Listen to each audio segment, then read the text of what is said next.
It's no surprise to anybody that pro football in Western Pennsylvania is a big deal. And November 12th is one of the biggest days of the year because there's a handful of items and events that happen on November 12th connected with Pittsburgh pro football that you might not know about. So here's a handful coming up with our friend Ryan Minig of the 304 Collector Corner that joins us with parts of his collection to help tell a tale right after this.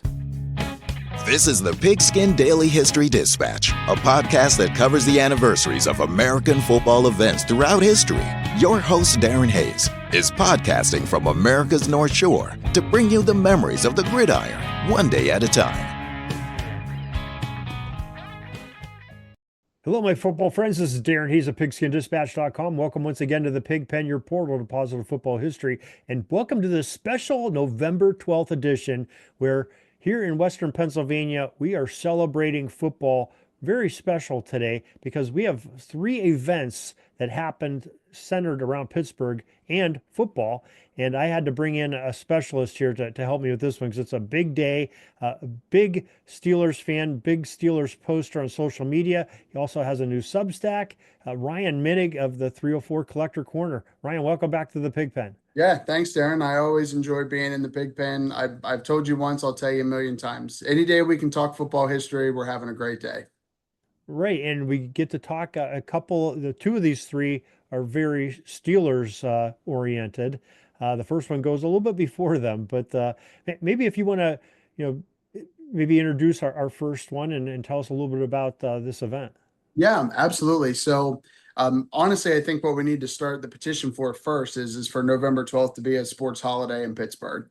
We need to start that one first. So we could extend it to whole Western Pennsylvania, so I get the day off too. That'd be so we get up here in Erie too. So perfect. It all counts. It's all part of the program. So dating back before the Steelers and well before the National Football League, November 12th holds a significance as kind of the birth of professional football.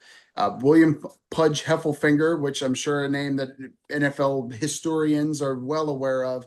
But for fans who may not know, Pudge was the first paid professional football player. He was paid by the Allegheny Athletic Association. He was paid $500 to be the first professional football player. Now, the caveat to that is that we didn't know that until the 1960s. It was often accepted that John Brallier, mm-hmm. I always struggle with that. I don't think I've ever actually said it out loud, but was the Latrobe Historical Society, where he is from and where he played, they call him Brallier. So Brallier, yeah. Perfect. I will trust them because they're going to know better than me. They probably said it out loud. So John Brallier was often considered the first football player. And the thing that I always find funny about that is the difference of the money, because Pudge obviously being paid $500 and Brallier was paid $10 plus expenses for his services. So I would kind of hate to find that out so many years later that I was not $490 more expensive for what I was doing. But it is a very significant day because what we know today, although it looked much different in 1892, this is the day that we should celebrate as the birth of pro football. Thank you to Pudge Heffelfinger for accepting that money. Yeah, he was a big time star. As we know, college football was king from, when its inception, basically the early 1880s, when it really became recognizable as football with some of the football codes being changed, all the way through, the 1958 greatest game ever played. I guess you could even say when television came out, college football by far was king. Pudge Heffelfinger was the face of college football in the 1880s, late 1880s, early 1890s. And to get a star like that who was a tackle, and today we think of left tackles being really high paid people, but the tackles, they could run the ball. They had the tackles back formations, and these guys were studs, not only as blockers and tacklers, but they could run the ball as well. And yeah, Pudge Heffelfinger was a big name to be signed. So he demanded big money. That's why he got $490 more than Brallier got a few years later. I do also find it funny that with all the competition in Pittsburgh, obviously there's the early Pittsburgh Athletic Club, Allegheny Athletic Association, but the Sandlot teams of the 20s, the competition in Pittsburgh has always been fierce. There's always a rivalry when those Pittsburgh teams were playing each other. You could even equate that to the college game with like Pittsburgh and Duquesne in the 20s and 30s. There's always that crosstown rivalry. And it's so funny to read the accounts of the Pittsburgh Athletic Club saying, well, you paid players. I'm like, no, we didn't. Only to find out some 60 years later that we paid a large sum of money so we could beat you. Now there was some rumors. Okay, so he Pudge actually ended up playing for the Allegheny Athletic Club, the AAA they call themselves. The game they were playing was against the Pittsburgh Athletic Club, the PAA. But there was rumors that the PAA was trying to sign Pudge also, and they got in a bidding war. And Pudge finally said, "Okay, you're gonna give me $500. I'm going with you guys," and went with Allegheny, and the rest is history. So pretty cool there too. So we also need to give him credit for being the first free agent of professional football history. Right, right. All right. Yeah, most definitely. And it's kind of neat how that story broke too. Now, maybe you can correct me on it if I'm wrong, but the basic gist of it is, Braille was the by far accepted way, in Latrobe, which is not far from Pittsburgh, it's like 40 minutes away from downtown Pittsburgh. And, and Latrobe would play against these Pittsburgh athletic clubs and the Allegheny athletic clubs too. In later years, play against some of the other clubs. But uh, it was 60 some years later, they somebody brought a document, and I think it was to one of the Rooneys, and laid it down and sort of didn't want to have his name said or anything, just sort of left a whole box of papers, I guess, and this was one of them, this ledger from the Allegheny Athletic Club that had William Heffelfinger $500 on that date of November 12th, 1892. So kind of a cool story there too. Yeah, no, you're absolutely right. And I think it's funny that when you think of kind of the history of Pittsburgh football, that even the discovery of the first player ties back to the Rooneys because everybody equates the Rooneys with Pittsburgh and football, and they have such a deep history in. And I know they weren't there for the actual beginning with Heffelfinger and Braille, but at the same point, they have such a deep connection to it that it even goes back to them finding out who the first player was. So I do like that story. But I think John Braille also deserves credit. I know he's not the feature of this day, but for the longest time, we did accept him too. And in my mind also says that we have vastly underrated what Dave Barry did for professional football too. No, most definitely. Most definitely. My first book was on a 1903 team from Franklin, and that was sort of the end of Pennsylvania's run at pro football in the early years until basically 1933, which we'll talk about here in a little bit. The resurgence of football in Western Pennsylvania. But Western Pennsylvania owned pro football from 1892 right up through 1903. And that Franklin team that I wrote about bought out everybody. The Dave Barry led, Pittsburgh Stars, the Philadelphia Athletics, and the Philadelphia Phillies had the original National Football League teams, which Franklin bought all their stars and basically, ended the organization after 1 year of the league. So kind of a cool story there too. But yeah, great stuff for Western PA. Yeah, great little start to the Pittsburgh lore of November 12th. Yeah, absolutely. All right, so what is our next event that happened on November 12th that's famous for Pittsburgh football? Yeah, so I guess we'll kind of jump around a little bit because it's a birth. So in 1927, the Steelers Hall of Fame defensive back Jack Butler was born. So Butler obviously not playing in the 20s and 30s. He played in the 1950s. And I mentioned Dave Barry being vastly underrated. I don't think people understand quite how good Jack Butler was in the 1950s. I think even though he's a Hall of Famer, I think people undervalue what he did for that defense.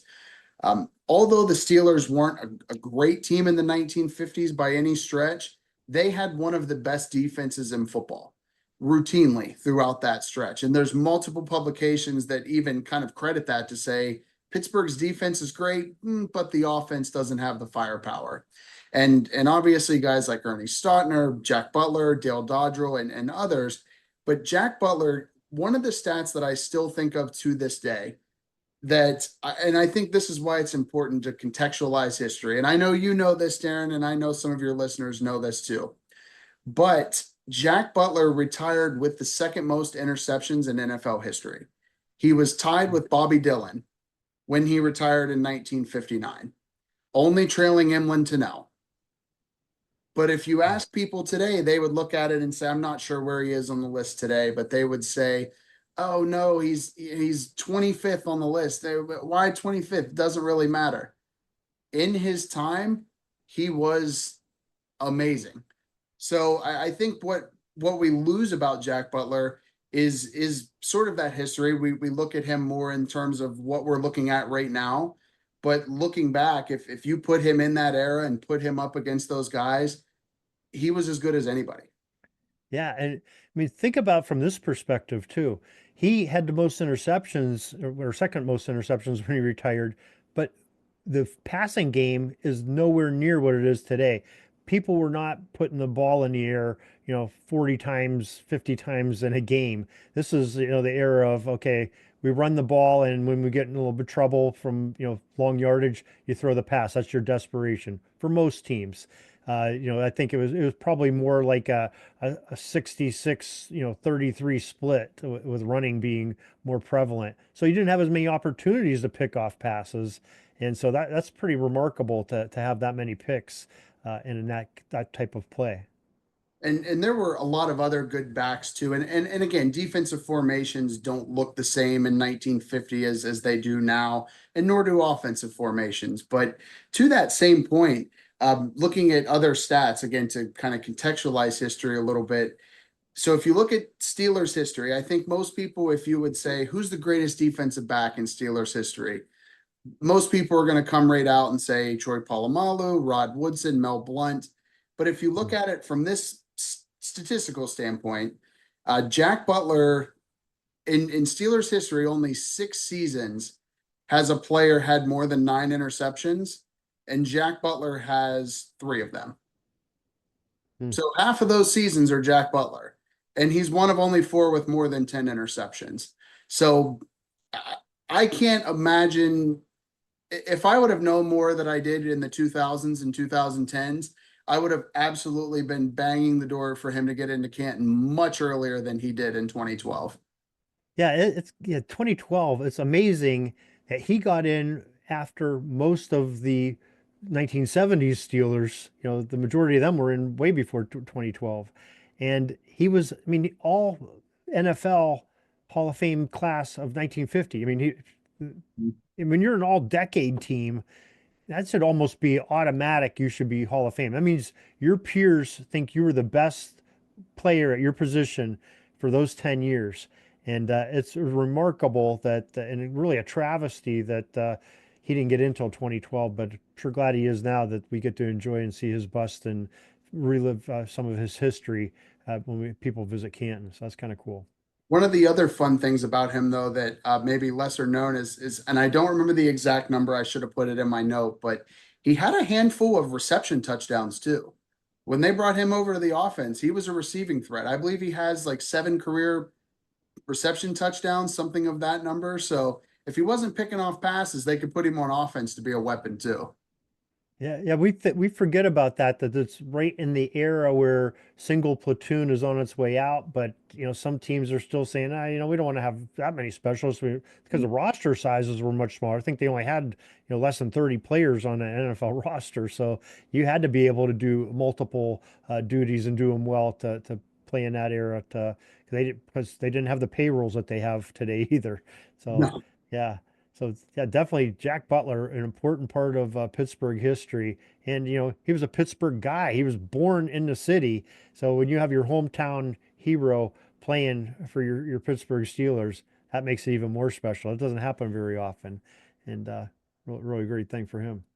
No, great to have Butler as a Steeler because of all those legendary marks. But kind of leading into the last one now, because I know people, we've jumped around to the 50s a little bit. So I think we should take them back to the beginning of the Steelers franchise to really give them the roots of Pittsburgh. So the last being 1933, which is the inaugural Steeler season or the inaugural Pirate season, if you want to be era correct.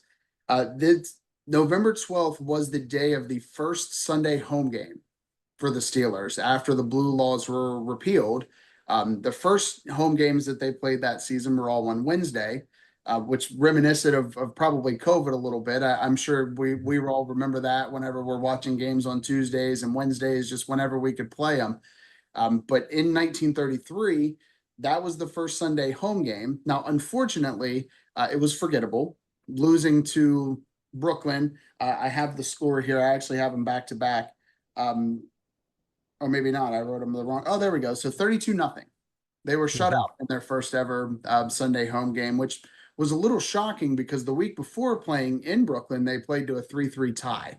So I guess Brooklyn made the adjustments, not Pittsburgh.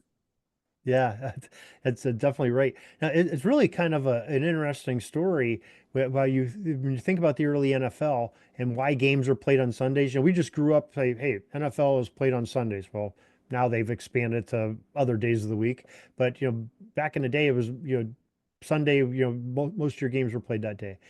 And the reason is because, like we said earlier, college football was such a powerhouse, and they would not have anybody going to an NFL game if they tried to play it on a Saturday. And Sunday was also a good day because most of the workers, there was a lot of industrial towns were playing in the NFL in the early NFL. And Sundays was a day of rest, and people didn't have to go to work, and time to go to catch a ball game. And they wanted to take your money to sell you tickets to come and do that too. So the being the repelling of the blue laws, which happened at the general election that year on November 7th of 1933, and if you check, those of you that check our daily posts on football history, you can remember reading that back on November 7th here just a few days ago. uh, that general election, they the NFL sort of knew, the Rooneys and the Bells knew that it was going to be repelled, and the blue laws were. So that's why the franchises were bought and they were started. And it would have been really, really bad for them if that vote didn't go through and they play these Wednesday games because nobody would want to play them. Then say, okay, go pound salt. Your guys' franchises are over. But yeah, pretty cool stuff. Yeah, and kind of in a roundabout way, looking at what Burt Bell and Dart Rooney did to kind of give us what we have today. I know it wasn't a direct one for one, hey, we're playing on Sundays, but to give us the big fame and lights that we have today of the NFL is pretty cool to think about that it dates back to some of the earliest days of the NFL and some of our most historic figures. Yeah, it definitely does. And we did have pro football during the 1920s in Pennsylvania, but they were mostly on the east side. Those of you who just read a book that Jeffrey Payne and I wrote this year, we just had the 100th anniversary of the Pottsville Maroons. They were in there, and Pottsville would play on Saturdays, but I'm sorry, they played on Sundays. They didn't care about the blue laws. I don't know, Pottsville didn't have them cracking down on them, I guess. But the Frankfurt Yellow Jackets did care about it being in Philadelphia. So they would play on Sundays, but that's how those teams thrived. They were both powerhouses, but teams would come from Chicago or Green Bay or New York or wherever, and come and play one on Saturday, one on Sunday, a home and home game. And poor guys playing 2 days in a row. That was pretty brutal, especially when you're traveling all the way from Chicago or wherever to come and do that. So, but yeah, but they ended basically the late 1920s, 1928, I think was the last that Pottsville and Frankfurt played. But Frankfurt actually turned into the franchise. I'm sorry, Frankfurt went a little bit longer. They went in the 1930s. They had like a year or two off. And Burt Bell, actually his son Upton, who I've had on the show multiple times, has told the story often to say that Burt Bell and his wife, Upton's mother, Frances Upton, who's a vaudeville starlet, they bought the franchise of Frankfurt and renamed it to Philadelphia Eagles, and rest is history. Yeah. And we have great figures to remember. Again, great figures to remember all that by to give us the history that we have today. Now, speaking of that, I actually have one more November 12th occurrence if you're up Oh, for one more. yeah, we'll always take a bonus. maybe this one isn't quite as famous. It's not Jack Butler, it's not Pudge Heffelfinger, but I was talking with my friend on X. If you all were on X, you may know who Steel City Star is. We were talking a little bit about November 12th as well, and it is the only game ever that the Pittsburgh Steelers played the Baltimore Colts. Now that sounds crazy because it's not, but as you football fans will know, the All-American Football Conference, the AAFC in the 1940s, had the Baltimore Colts, and they were one of the franchises that carried over to the NFL. In 1950, they played their first season in the NFL along with San Francisco and Cleveland. But that iteration of the Colts folded after 1950. So that franchise was kind of defunct after 1950. Bought back in 1952 as the Dallas Texans, only to then be the Baltimore Colts again in 1953. So that's technically speaking the only time that the Steelers played the Baltimore Colts. And also a record. Played the original Baltimore Colts, I guess. Correct. Yeah, okay. The original Baltimore Colts, which seems strange to say that they only played one season, but in context, that's actually true. And a Steelers record was actually set that day too. Quarterback, running back, kicker, punter, do-it-all guy Joe Gary actually set at the time the single season record for field goals for the Steelers as well in that game. Wow, that is some great information. I did not know that, but yeah, we'll include that with our November 12th celebration here. And yeah, Pittsburgh is really waving the flags here for football, and November 12th is a very special day that most people don't know that, even that live in the Steel City. So we're glad that you were able to come here and help us preserve this and share it with others. And like we said, we'll petition to get the governor to make a November 12th Pittsburgh Pro Football Day. I'm going to start writing my letter now because we're going to take all of our notes from this show and just transcribe it on official letterhead. It's time. All right. Well, Ryan, really appreciate you coming in here and sharing this information with us, helping preserve the history. Why don't you tell us where people can see your works? I know you got some new projects out there. Yeah, absolutely. So as Darren mentioned earlier, I go by the moniker of 304 Collector Corner, on socials. You can find me on Facebook, X, Instagram. I'm on Threads, Blue Sky, and I just started my Substack. My Substack's a little bit more of a collection of helping you collect. As a collector myself, I feel it's important to kind of give people a cost-efficient way to collect and the full scope of collecting, not just the big money cards that everybody sees. But I post a lot about Steelers history, Pittsburgh sports history, but you can find me pretty much anywhere where social media is had. Yeah, and great project that you've been working on for months here is that Pittsburgh Steelers rookie collection that many of us have saw on social media. And if you haven't seen it yet, go check it out, folks, because it's really cool what he's done. And maybe you could explain that real quick. Yeah, absolutely. So my original goal was to collect one card of every single Pittsburgh Steeler ever, a rookie card. Come to find out that not all of them have cards. So what I tried to do then was collect an item that depicts every single Steeler ever, whether that be a card, a program, a photo, a media guide, anything that would have these players represented. And I'm down to double digits now. We are inching in on this being completely over. We'll probably redo a little bit of content to go back to see some of these things, but it's been a lot of fun hunting all of these almost 1,700 guys. Wow, that is amazing. And just worrying about the rookie card or rookie item, I guess, is that's really a cool project.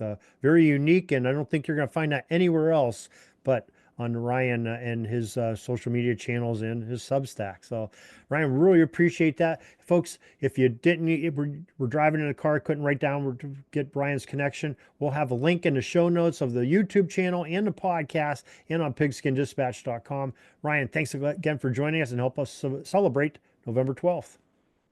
Thanks, Darren. I appreciate it. That's all the football history we have today, folks. Join us back tomorrow for more of your football history. we invite you to check out our website, pigskindispatch.com, not only to see the daily football history, but to experience positive football with our many articles on the good people of the game, as well as our own football comic strip, Cleat Marks Comics. Pigskindispatch.com is also on social media outlets, Facebook, Twitter, Instagram, and don't forget the Pigskin Dispatch YouTube channel to get all of your positive football news and history. Special thanks to the talents of Mike and Gene Monroe, as well as Jason Neff for letting us use their music during our podcast. This podcast is part of the Sports History Network, your headquarters for the yesteryear of your favorite sport. You can learn more at sportshistorynetwork.com.